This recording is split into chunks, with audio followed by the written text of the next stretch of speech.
Education point India में सभी का स्वागत है। दोस्तों, आज हम बात करेंगे जात पात का विनाश पुस्तक बाबा साहेब अम्बेडकर द्वारा लिखित एनालाइज ऑफ कास्ट की, जिसके हमने अब तक 23 भाग पढ़ चुके हैं। आज हम 24वां भाग पढ़ेंगे, धर्म और पुरोहित का नया रूप क्या। वीडियो ज़रूर देखें, ज़्यादा से ज़्यादा शेयर करें और चैनल ज्वाइन करने के बाद प्ले लिस्ट ओपन करें और उसके अंदर आपको जात पात का विनाश भाग ओके करना है, जिसमें आपको अन्य सभी भाग 23 देखने को मिलेंगे। आज हम 24 का अध्ययन करेंगे। वीडियो कैसी लगी कमेंट ज़रूर करना। तो शुरू करते हैं भाग 24, धर्म और पुरोहित का नया रूप क्या हो। जब मैं नियमों एवं कानूनों के पुलंदे वाले धर्म की आलोचना करता हूँ तो इसका मतलब यह कतई नहीं समझना कि मेरे विचार में मानव जीवन में धर्म की कोई ज़रूरत ही नहीं है। इसके विपरीत मैं विचारक वर्ग के इस स्थान से पूरी तरह सहमत हूँ कि वह कहते हैं सच्चा धर्म समाज की नींव है, जिस पर सच्ची सामाजिक सत्ताएं टिकी हुई है और जिसे समाज की स्वीकृति है। इसलिए जब मैं इस बात पर जोर देता हूँ कि जीवन के पुराने रूढ़िगत नियमों के धर्म और नष्ट कर दिए जाए, तो उस समय मैं इसके लिए तीव्र उत्सुक रहता हूँ कि नियमों के धर्म स्थान पर सिद्धांतों का धर्म स्थापित हो जाए। ऐसा और सिर्फ ऐसा धर्म ही सच्चा धर्म होने का दावा कर सकता है। मैं इस बात से पूरी तरह से सहमत हूँ कि धर्म मनुष्य के लिए बहुत ज़रूरी है। इसलिए मैं आपको कहना चाहता हूँ कि धर्म में सुधार को मैं एक बात ज़रूर कार्य या पक्ष मानता हूँ। मेरे विचार में धर्म में सुधार की मुख्य बातें इस प्रकार होनी चाहिए।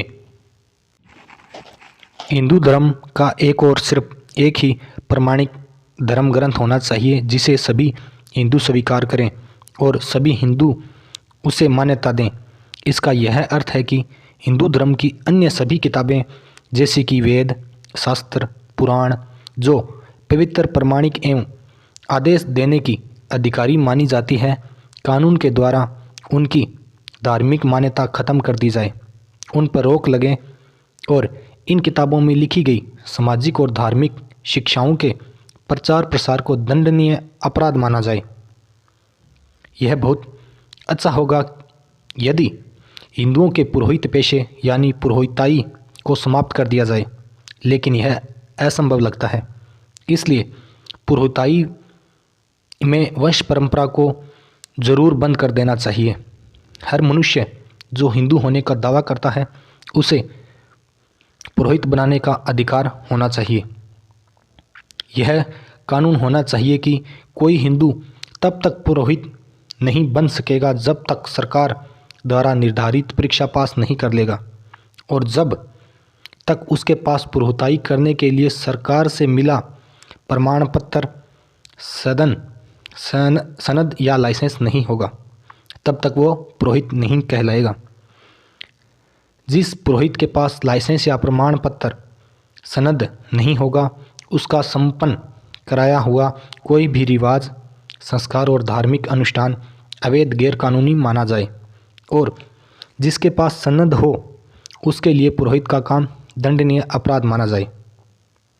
पुरोहित सरकार का कर्मचारी होना चाहिए और सामान्य नागरिकों की तरह देश में नागरिक कानून के अधीन होने के साथ राज्य सेवकों की तरह वे अपने आचरण, विश्वास और पूजा के मामले में सरकार की अनुशासन के अधीन होना चाहिए।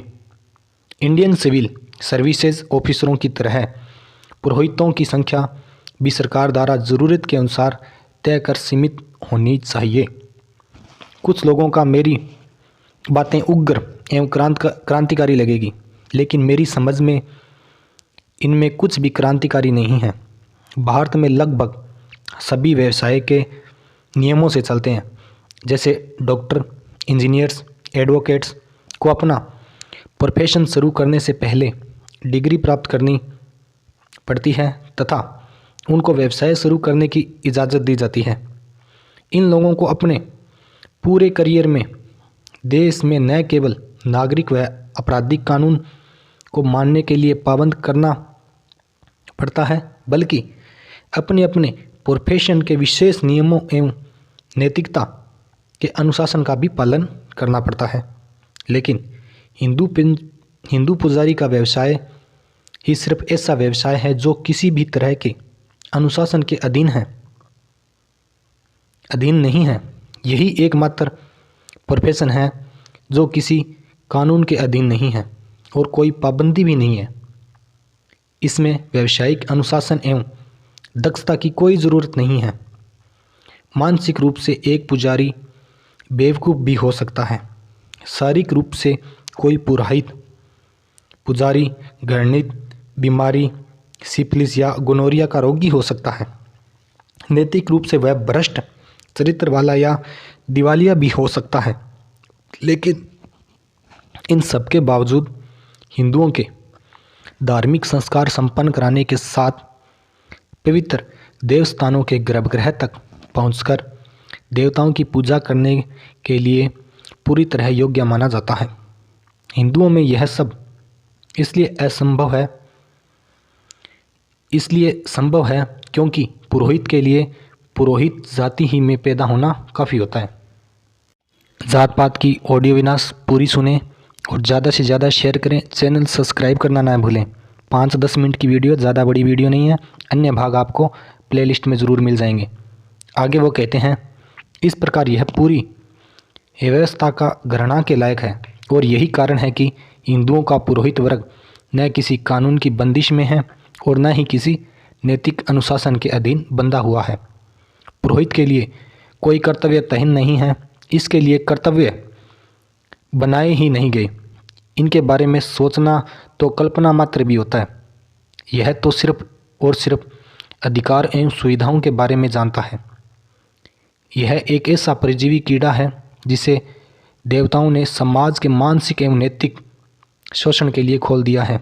इसलिए जैसा मैंने ऊपर में वर्णन किया है, वैसा कोई कानून बनाकर पुरोहित वर्ग को काबू में करना जरूरी है। ऐसा हो जाने से यह वर्ग जनता को गुमराह कर उसका नुकसान नहीं कर सकता और ना कभी करेगा। कानून बनाने के बाद इस पेशे के रास्ते सबसे लिए खोलने को से पुरोहित बनने के अवसर सभी को मिल जाएंगी और पुरोहिताई व्यवस्था या व्यवसाय को प्रजातांत्रिक रूप मिल जाएगा। ऐसे कानून से ही ब्राह्मणवाद को ख़त्म करने में मदद मिलेगी और जाति प्रथा को समाप्त करने में भी मदद मिलेगी, क्योंकि ब्राह्मणवाद की जाति प्रथा की जननी है। ब्राह्मणवाद के जहर ने ही हिंदू समाज को बर्बाद किया है। इसलिए ब्राह्मणवाद को समाप्त करके आप हिंदू धर्म को बचा सकते हैं और पुनर्जीवित कर सकते हैं। मेरे इस सुधारों पर किसी को भी कोई ऐतराज़ या विरोध नहीं होना चाहिए। यहाँ तक कि आर्य समाजियों को भी इसका स्वागत करना चाहिए, क्योंकि ये उनके द्वारा अपनाए गए सिद्धांत गुण कर्म के ही अनुरूप है। उसी का ही एक रूप है जो मैंने आपको बताया है। चाहे आप इन सुधारों पर अमल करें, लेकिन आपको अपने धर्म का नया सैद्धांतिक आधार तो ज़रूर देना पड़ेगा, जो स्वतंत्रता, समानता और भाईचारा के अनुरूप है। अर्थात यह आधार जनतांत्रिक है। मैं इस विषय का आधिकारिक ज्ञाता तो नहीं हूँ, लेकिन मेरी जानकारी के आधार पर यह बात बता सकता हूँ कि इस आधार पर बनाने के लिए आपको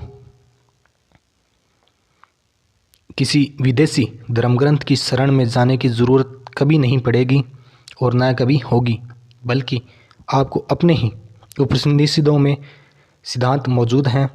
हाँ, इतना ज़रूर है कि इस मूलभूत आधार के लिए आपको उपनिषदों में कोई कच्ची जानकारियों को साफ नए रूप में डालने और बहुत अधिक काट छांट किए बिना नया रूप देना पड़ेगा। इसका अर्थ होगा कि जीवन की आधारभूत कल्पना में परिवर्तन। इसका अर्थ होगा कि जीवन के मूल्य को पूरी तरह बदलना, और इसका अर्थ होगा मानव और वस्तुओं के व्यवहार और नज़रिए में पूरी तरह परिवर्तन। इसका अर्थ होगा धर्म परिवर्तन या रूपांतरण। लेकिन यदि आपको यह शब्द अच्छे नहीं लगे तो मैं कहूँगा कि इसका अर्थ होगा एक बिल्कुल नया जीवन। लेकिन नया जीवन ऐसे शरीर में प्रवेश नहीं कर सकता जो मरा हुआ है।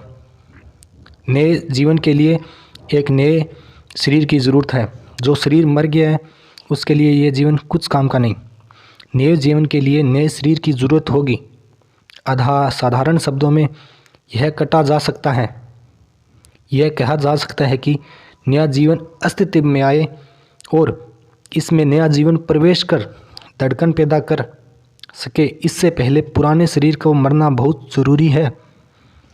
जो आपका पुराना शरीर है उसको मार के एक नए जीवन की शुरुआत करें और पुरोताई ख़त्म करें। मेरे कहने का अर्थ है कि आपको शास्त्रों के आदेशों का नकारना होगा और शास्त्रों को, धर्म को नष्ट करना होगा, तभी जात पात का विनाश होगा और ये पुरोताई ख़त्म होगी।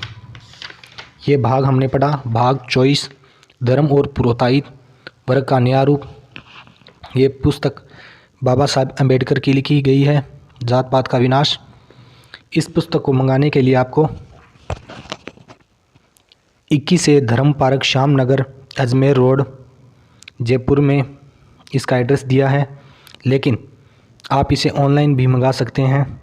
इसके लिए आपको buddha@gmail.com यानी कि BUDDHM